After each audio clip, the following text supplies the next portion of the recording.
میزبان ایم حسن اور آپ دیکھ رہے ہیں میرا پروگرام سچیاں گلاں۔ ناظرین، زراعت جو ہے وہ کسی بھی معیشت میں ریڑھ کی ہڈی مانی جاتی ہے،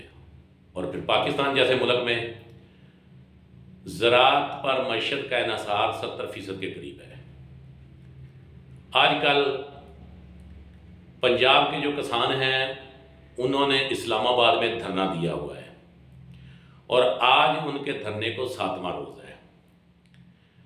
جب دھرنے کا تیسرا روز تھا تو وزیر داخلہ رانا ثناء اللہ سے ان کی ملاقات ہوئی، جس پر رانا ثناء اللہ نے 2 دن کا وقت مانگا، لیکن ابھی تک جو ہے وہ اس کسان اتحاد کے ساتھ جو وہاں احتجاجی دھرنا دیا ہوا ہے، اور ہزاروں کسان جو ہے وہ اس وقت اسلام آباد کے خیابان چوک میں موجود ہیں۔ گزشتہ روز وہاں بارش بھی شدید ہوئی، لیکن اس کے باوجود بھی جو لوگ تھے کسان، وہ کچھ لوگ تو جو تھے وہ اپنی اپنی گاڑیوں میں جا کر بسوں میں بیٹھ گئے، جبکہ باقی جو لوگ تھے وہ وہاں چوک میں جو فلائی اوور تھا اس کے نیچے انہوں نے وہ بارش جو ہے، شدید بارش جو تھی وہ گزاری۔ لیکن ابھی تک حکومت کی طرف سے کوئی مذاکرات کی توقع نہیں تھی، لیکن ابھی چند لمحے پہلے یہ خبر آنا شروع ہوئی ہے کہ حکومت سے دوبارہ جو ہے ان کے مذاکرات شروع ہو گئے ہیں۔ ناظرین، یہ کسان چاہتے کیا ہیں؟ ان کے مطالبات کیا ہیں؟ کوئی بڑا مطالبہ لے کر یا حکومت کو گرانے کا مطالبہ لے کر تو یہ اسلام آباد نہیں گئے۔ ان کے مطالبات بڑے سادہ سے ہیں، کیونکہ پاکستان میں گزشتہ کوئی 2 سال سے جو ہے وہ بجلی کے بلز جو ہے، بجلی کے یونٹس کے ریٹ جو ہیں وہ اتنے ہائی ہو گئے ہیں، جس پر جن لوگوں کے ٹیوبل جو بجلی پر چلتے تھے ان کو بھی ڈبل سے زیادہ جو ہے وہ بل ادا کرنا پڑ رہے ہیں۔ اسی طریقے ان کا دوسرا مطالبہ جو ہے کسانوں کا وہ یہ ہے کہ پنجاب میں جو کھاد ہے، ایک تو وہ مہنگی مل رہی ہے اور دوسری وہ بلیک میں مل رہی ہے، اور بعض اوقات تو بلیک مافیا جو ہے وہ اس حد تک چلا جاتا ہے کہ کھاد بالکل مارکیٹوں سے، منڈیوں سے بالکل غائب ہو جاتی ہے، جس کی وجہ سے کسانوں کو، کاشتکاروں کو جو ہے وہ شدید مشکلات کا سامنا ہے۔ یہ 2 مطالبے لے کر جو ہے کسان اتحاد کے جو کسان تھے وہ ہزاروں کی تعداد میں جو ہے وہ اسلام آباد پہنچے، وہ فیصل ایونیو میں رکے، اور اس کے بعد اب خیابان چوک میں موجود ہیں۔ اور اب انہوں نے جب الٹیمیٹم دیا، ان کے چیئرمین جو ہیں خالد حسین بٹ صاحب اور جنرل سیکرٹری عمر امین صاحب جو ہیں کسان اتحاد کے، انہوں نے جب انتظامیہ کو، اسلام آباد حکومت کو یہ دھمکی دی کہ اگر آپ لوگوں نے ہمارے مطالبات تسلیم نہ کیے تو ہم جو ہے وہ ریڈ زون میں جائیں گے، ڈی چوک میں جا کر جو ہے وہ اپنا احتجاجی دھرنا دیں گے، تو اس پر جو ہے اب دوبارہ ان کے ساتھ مذاکرات شروع ہوئے ہیں۔ لیکن یہ مذاکرات جو ہیں وہ 2 قسم کے ہیں۔ یہ احتجاجی دھرنا جو ہے یہ 2 حکومتوں کے خلاف ہے۔ ایک تو وفاقی حکومت کے خلاف ہے کہ بجلی کے یونٹس جو ہیں وہ وفاق محکمہ ہے، فیڈرل گورنمنٹ کا جو محکمہ ہے وہ بجلی سے متعلق ہے، تو یہ کسان اتحاد کا یہ ایک مطالبہ جو ہے وہ فیڈرل گورنمنٹ سے ہے، جبکہ دوسرا مطالبہ جو ہے ان کا وہ پنجاب حکومت سے ہے، اور کیونکہ پنجاب حکومت جو ہے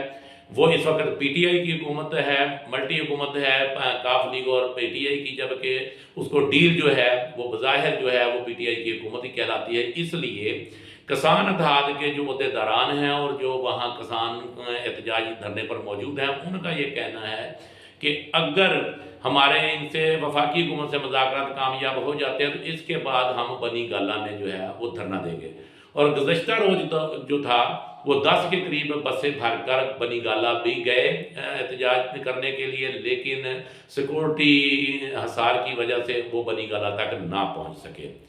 ناظرین، یہ کسان جو ہے وہ ہر حال میں، ہر دور میں پستا رہا ہے۔ جب بیج بوائی کا وقت آتا ہے تب بیج کی قیمتیں بڑھا دی جاتی ہیں، اور بلیک مافیا جو مارکیٹ میں جو ہے وہ آ جاتا ہے اور اپنا جو ریٹس ہیں چیزوں کے وہ فوری طور پر ہائی کر دیے جاتے ہیں، جس پر بیج جو ہے وہ کسانوں کو مشکل سے ملتا ہے، اور اگر ملتا بھی ہے تو وہ مہنگے داموں ملتا ہے۔ اسی طریقے جو ہے جب کھاد کی باری آتی ہے، گندم کی بجائی کی یا کپاس کی کاشت کی یا جو ہے اپنا دھان کی فصل کی، جب ان چیزوں کی بجائی کا وقت آتا ہے تو اس وقت پھر جو ہے یہ کھاد جو ہے ہیما قسمی کھاد جو ہے وہ مارکیٹ سے جو ہے وہ آؤٹ کر دی جاتی ہے، بلیک مافیا پھر متحرک ہوتا ہے، اور اس کے بعد جو ہے ان کسانوں کو جو کھاد ہے وہ اگر ملتی ہے تو 2000 والی بوری جو ہے 2500-2700 روپے میں ملتی ہے. اب جیسے یوریا کھاد ہے وہ 2250 روپے اس کا ریٹ ہے اور وہ 2700 سے لے کر 3000 روپے تک مل رہی ہے. تو ابھی گندم کی بجائی کا سیزن شروع نہیں ہوا. اس کے باوجود بھی یہ اگر کھاد کی پوزیشن یہ ہے تو آنے والے دنوں میں یہ دسمبر تک نومبر تک جب اس کی بجائی بہت زور و شور سے شروع ہو جائے گی تو اس وقت اس کھاد کا کیا حال ہوگا. بالکل جید مطالبے ہیں ان کاشتکاروں کے، ان کسانوں کے، اور کسان اتحاد جو تنظیم ہے ان کے بالکل جید مطالبات ہیں. اور حکومت کو چاہیے کہ ایک تو جو ہے یہ بجلی کے یونٹس جو ہیں ان کے ہائی ریٹس جو ہیں ان کو کم کیا جائے، اور دوسرا جو پنجاب حکومت ہے اس کو بھی چاہیے کہ فوری طور پر جو ہے ان لوگوں کے مطالبات کو تسلیم کرتے ہوئے یہ بلیک مارکیٹنگ جو ہے کھاد کی اس کو فوری طور پر ختم کیا جائے اور اس کے لیے مؤثر اقدامات کیے جائیں. کیونکہ گورنمنٹ کہہ دیتی ہے، محکمہ مال کے ذمہ لگا دیتی ہے، اسی طریقے میں محکمہ زراعت کے جو عملہ ہے وہ اس کے ذمہ لگا دیتی ہے، لیکن اس کے باوجود بھی یہ عملہ جو ہے اس میں سے اکثر عملہ جو ہے وہ اپنے طور پر ان لوگوں سے ملی بھگت کر کے جو ہے پھر بھی مارکیٹوں میں سے کھاد غائب ہو جاتی ہے. اور اگر چند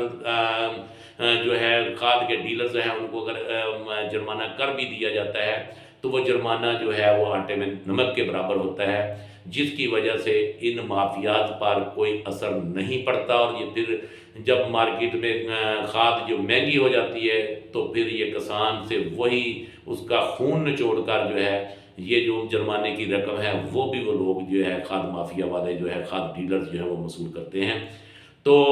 برائے مہربانی ہماری حکومت سے گزارش ہے، حکومت فیڈرل حکومت سے بھی اور پنجاب حکومت سے بھی ان کے جو جائز مطالبات ہیں ان کو تسلیم کیا جائے. اور جیسے ابھی یہ خبر آ رہی ہے کہ آج ان کے مذاکرات جو ہو رہے ہیں اور ہو سکتا ہے یہ مذاکرات کامیاب بھی ہو جائیں، اور اللہ کرے کہ یہ مذاکرات کامیاب ہو جائیں. اور حکومت کو چاہیے کہ وہ ان کاشتکاروں کو، ان کسانوں کو جو ریلیف دے، کیونکہ زراعت جو ہے وہ پاکستان کی معیشت میں ریڑھ کی ہڈی مانی جاتی ہے اور اس کا زیادہ تر انحصار جو ہے پاکستان کا وہ زراعت پر ہے. آج کے لیے اتنا ہی. اپنا اور اپنے ارد گرد رہنے والوں کا خیال کیجیے گا. اللہ حافظ.